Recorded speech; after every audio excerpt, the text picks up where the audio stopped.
Let's have Diego kick us off. Diego recently finished a research paper on his new research. It's time to get really serious about testing your AI. It's hot off the press and can be found at Forrester's website. Thank you, Diego. We're looking forward to hearing from you today. Thank you very much, Jennifer. Good morning, good afternoon, and good evening to everyone around the world.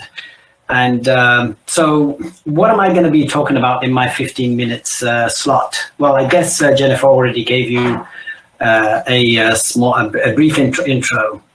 Next slide, please. So I'm going to share with you the results of actually 2 years of research that I've done for how do we test AI solutions. You actually saw a great example of how you can use AI for testing. That was the ApplyTools presentation. Here the focus is more about how do we actually test AI? How do we test those AI applications that are built with AI? So basically, this research is made available as Jennifer said. However, if you're not a Forrester client, you won't be able to download them. But if you do send me an email, I will promise to send you a PDF of part 1, since part 2 is basically what I'm going to be sharing here with you today. All right, so let's start first. I guess the first thing I would like to do is to actually explain what I mean by AI-infused application. An AI-infused application is a combination of both traditional software that probably some of you or most of you, like I have been building over the years. A combination of that type of software with other components that are mostly made of AI and machine learning technology, right? That can learn. So the algorithms are actually constructed in a completely different way, right? The algorithms are built to learn about issues that you want to solve, rather than having a kind of recipe on how to solve them. And so the question is, in other words, what AI-infused applications are? They are applications that can speak, can listen, can see, can sense, can automate, and can decide, right? They kind of look more, behave a bit more intelligently than the applications that we've been building so far. All right, so what does it mean then to test an AI-infused application? Next slide, please. So I guess one question could be, is it just testing the sum of all parts? Well, no, not really. We know it is more than that. It is, besides testing the traditional software that you can see here, the user interface that the software might have, maybe access to a database or other components that the AI-infused application accesses as traditional software. It means also, besides that, it's testing the AI components, right? Testing the models themselves, which can be more or less complex, more or less transparent, or more or less probabilistic, and we also need to test. Maybe if in the AI infused application you have a chatbot, we need to test the semantics of the language. We might need to test, the automation that the AI is executing on. We might have to test what the AI is actually looking at or seeing or translating. So and then besides testing these AI components themselves, which might require different testing, we have to test the combination of all this, right? The end-to-end experience that the AI-infused application will have as an outcome. And besides all that, we also need to test for performance, for security, for all those aspects that in IT we are used to test, because we know we have to, because we want to provide a great experience to our clients. Next slide, please. Now, one thing I mentioned is, or you saw written there, is that there is a level of uncertainty that matters for testing. And it matters because it makes testing more complex. And that's one big difference, right? It is that the models embedded in the apps that might be based of more complex machine learning, things like reinforcement learning, online training in production, create more non-determinism. And we know how to test deterministic algorithms, but we know less about how to test for non-determinism. And testing becomes much more complex and can be very hard. Next slide, please. So before I actually go into some of the, of a possible strategy of how to test, the question of how to test AI-infused applications, I guess the right, question is, why is it that Diego, you're speaking about this? Why do we really care about a different type of testing or better test, or is there a better testing needed? Well, it's very simple. One, because we use AI and AI-infused applications are involved in more strategic decision making. You might be using as a bank AI to kind of recommend investments for products or strategic. You might be making some strategic management decisions. It might be used in cybersecurity, but also besides the type of strategic decision making that the AI is involved, AI could also be impacting our lives. Think of self-driving cars. That was mentioned, or autopilots. You want to make sure that those are tested thoroughly, that we can trust jumping on a self-driving car and move around. But besides the type of applications, the other important aspect of this is, as AI becomes better, as we improve AI and the sophistication of AI, we are trying to get humans more out of the loop, right? As AI becomes more autonomous. We're not there yet, but that's what we're trying to do over the next few years. And then the question is, well, how can I trust an autonomous system if I'm not sure it does the right things, if it doesn't take the right decisions, right? And therefore diminishes the risk.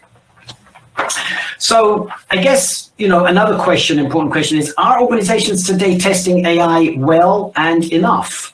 My gut feeling is not really. I don't think so.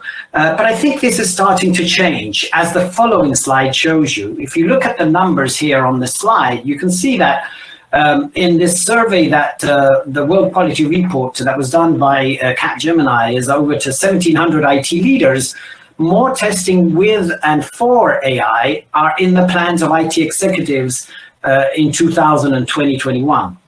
And actually, if you do another little click, you'll see that it's really in that 88%. I would say it's more about testing with AI, right? Things that like Applitools, you just saw Applitools doing, using AI to test software better. And it's a little bit less about the testing of AI, which is what I'm talking today. So this is a nascent kind of, I think, it's nascent, it's the early days. But we'll have to do more of it, because 80%, and Forrester data, which is 73%, of organizations are claiming they're doing more and adopting AI in 2021. So the number of applications, AI-infused applications that are being built are growing tremendously. Next slide, please.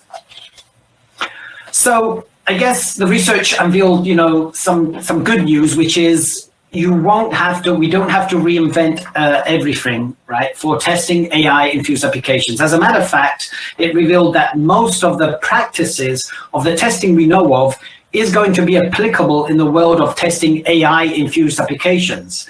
They might be slightly different, but there are similarities. Like, we have unit testing in the software world, which is only done by developers. You don't need a tester to be involved. Well, we've got something similar, which is called model validation in the AI world, in the AI modeling world, where that's done by the data scientists. But the rest of the type of testing, functional testing, low performance, integration, data testing, monitoring, and even testing with uncertainty, that does start requiring the involvement of testers, but it also requires, as you will see in a minute, new practices and new approaches for testing and testing of AI-infused applications. And so what is it that really is different between testing AI-infused applications and the traditional world? Let's see that in the next slide, at least some of that. And that's kind of where the bad news is, because there are some challenges, right? There are some challenging factors that influence the testing of AI, and here are some of them. First of all, data scientists don't really apply the rigor a tester would apply when testing their models. They basically look at the model meeting the objective function as a mathematical objective to achieve, and that they do that as they train and test and train and test. But that's different from, for example, how useful is functionality and how it interacts with the outside world. How does that model interact with the rest of it, with the rest of the system around it? Some models might be even very complex. Think of those using reinforcement learning, or when you have a multiple number of models in an AI-infused application system that has to interact and perhaps has data that has to flow from one model to the other. The lineage of the data becomes very combinatorial and complex to kind of test all those cases, and if there are non-deterministic cases, even harder. We're learning to test in production in the software world, but in the AI world, it's just going to be much more pervasive, automated to deal with. We're going to have to do it continuously, because models, once AI systems have models in production, those models start drifting with the inferences as they are hit by new data. The data that they were trained with and they were tested with is now kind of old, and we need to retrain and retest and bring them back into the development and testing to retest and then redeploy. So testing in production becomes a continuous testing automated process that is needed.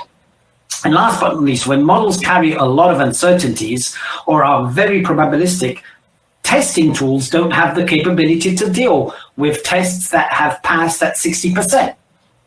For in the current tools that you're using, tests either pass or fail. They never pass at a certain percent with a probabilistic value. So there's technology also that needs to be upgraded to be able to do the testing as we need to do in AI. Next slide, please. So what is the way forward? What can you do today? Well, there's a lot of things we can do today, as you will see. So the first thing is, click please, is start with articulating and assessing business risk. Why is this important? Well, because you want to make sure you're not hitting those red zones, right? You want to make sure that if your business application has low risk, you want to avoid going through all the type of testing that you just saw that I mentioned, which can be complex and expensive, might require simulation. If you're testing a self-driving car, that is high risk, and you want to make sure there is high testing, right? So you want to be in that green box. But and you also want to make sure that that self-driving car is tested enough, right? So that there is not high risk and low testing. And so basically to do that, you have to involve the risk management team of your organization when you start off building an application with an AI infused application, and understand what is the level of risk, what is the level of business risk this application is going to have, so that you can think about and plan the right level effort of testing. Next point. So testing AI takes a village. Means that basically, in the software world, it takes a village too, although people think that they can get away by just having developers do testing. That's not really true. But in AI, it does involve a number of roles for the right types of testing, as you can see in this figure, right? You've got automatic software unit testing, functional testing, load speed performance, end-to-end integration, production testing, checking the quality of the data for training and testing, model validation, model and AI bias testing. You see that these roles have to collaborate, and the testing subject matter experts. So if people attending this call are mostly testers, you better get prepared on how you can collaborate with these other personas, with these other roles in a team, to make sure that you're testing your AI and covering the high risks, business risks that the application will carry. Next slide, please. Sorry, next point. So, of course, I went through this already, right? That's the good news. There is established testing practices. You should leverage those. You should leverage the skills you have. You have got testers inside the organization that you should knock on the door, if they're not knocking on your door, to try and get involved in the testing of AI, in the building of AI that you're doing, to make sure that they can bring their competencies into that team to make sure the testing is done well. So you leverage those testing practices, but you also have to focus on the new practices that are coming along, or practices that are not necessarily new, but they are they're becoming much more important and relevant for testing, like model-based testing. As I mentioned, also testing in production, big data, test data management. We have test data management as a practice in software, but in AI, it's all big data. And we can bring techniques over to kind of leverage, we have to create new techniques to actually be able to test that big data complexity that we have with AI. The next point is, make sure that there is, very strong test reporting and documentation available, like in the compliance world, especially for AI. You think about it, the European Parliament, the European Commission, in this month, basically released new EU regulations, where if you want to build and deploy AI, ML-based applications into Europe, you have to make sure that the data is compliant to and the models are compliant to the European values and principles.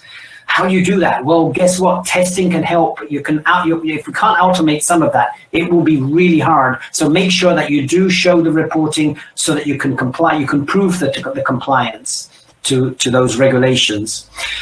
Choose the right testing approach for the right types of testing of AI. So not everything, even though the risk might vary, there is a different type of testing that is needed depending on the types of AI that you're using. One type of testing is needed if you're testing a chatbot. Another type of testing is if you're doing image recognition, which is much harder than doing maybe leveraging some probabilistic algorithms that are just doing clustering for error, for issue clustering. So make sure that you're not overdoing the use of sophisticated AI testing approaches like simulation or model-based testing for cases that might be simpler than to test with. So there's a whole platform issue here. We have to be doing continuous testing, and testing has to be part of that machine learning operations that you hear about, DevOps for AI. Automation has to be embedded because now you need to not only build, integrate, and deploy software, but you have to build, deploy also the models, and it has to be integrated. Last point.